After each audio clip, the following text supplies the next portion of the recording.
ऐकू येते माझ्या मराठीची ओवी.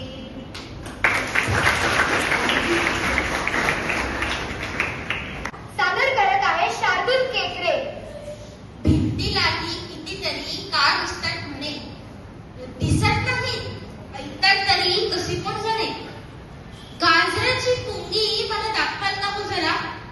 अहो बघू कशी वाजते ते, ऐकू देते खरा. कुठच्या मिळते दुकानावर पर झोपेचे खोबरे. एकदा तरी कुणी मला पत्ता सांगाल का रे. डोक्यामध्ये बटाटे जर आहेत ना भरले, डोक्यामध्ये बटाटे जर आहेत ना भरले, ठेवून आत कठीण वरचे डोके कोणी शिवले. गुळाचं गणपती कुणाकडे आणतात, त्यालाही का देतात समुद्राच्या पाण्यात.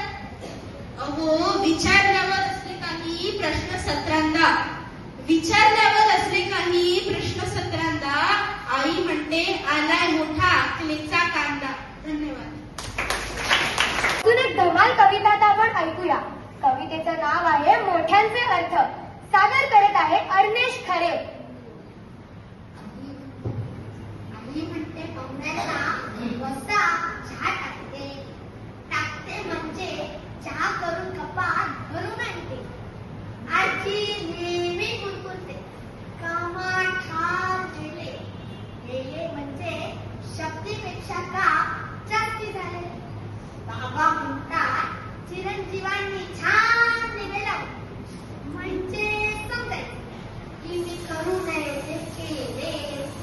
तुकडे पडले पायाचे ग तक्रार करते ताई, म्हणजे दमल्यावर तिला पुढे चाललं. दादा म्हणतो केव्हा केव्हा हसून जीव गेला, घाबरू नका नक्कीच मोठा जोक असेल झाला. परीक्षेत तुझे पडलाय सर सांगतात जेव्हा, अर्थ एकच अभ्यास खूप मला करायला हवा.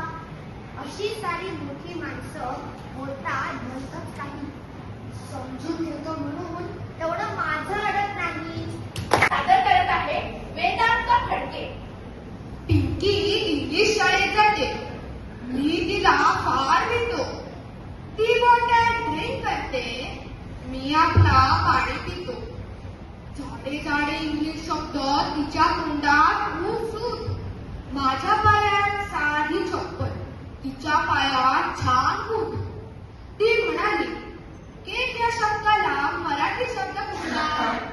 आता गप्प बसलास ना मग तुला भाग कुठला. मराठीच्या प्रेमामुळे गप्प मला बसवे ना, इंग्रजीची तिची ऐक मुळीच मला सोसवे ना. मी तिला आता काय म्हटले, वरण भात आणि पिठले याला सांग बरे तुझ्या इंग्रजीत शब्द कुठले. हे ऐकून पिंकी गप्प, तिला काही सुचेना. इंग्रजीत पिठले काही असा शब्द कळेना. आता पिंकी घरी गुपचूप मराठीत पिठले खाते आणि वरण भातावर मराठीत लिंबू पिळते. योग्य अक्षरावरच अनुस्वार द्या असा आग्रह आपल्या टीचरनी का धरतात ते. हो ना, अनुस्वार काना मात्रा या बरोबरच उपसर्ग लागला की ही शब्दाचा अर्थ बदलतो. म्हणजे बघ हा शब्द घे, त्याला आ उपसर्ग जोड, काय अर्थ होईल.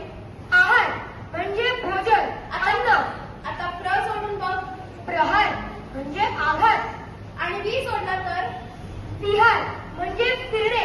आणि अप हा उपसर्ग सोडला तर अपहार म्हणजे चोरणे. आणि उप सोडून बघ, उपहार म्हणजे भेटवस्तू. आणि सम हा उपसर्ग सोडला तर संहार म्हणजे नाश करणे.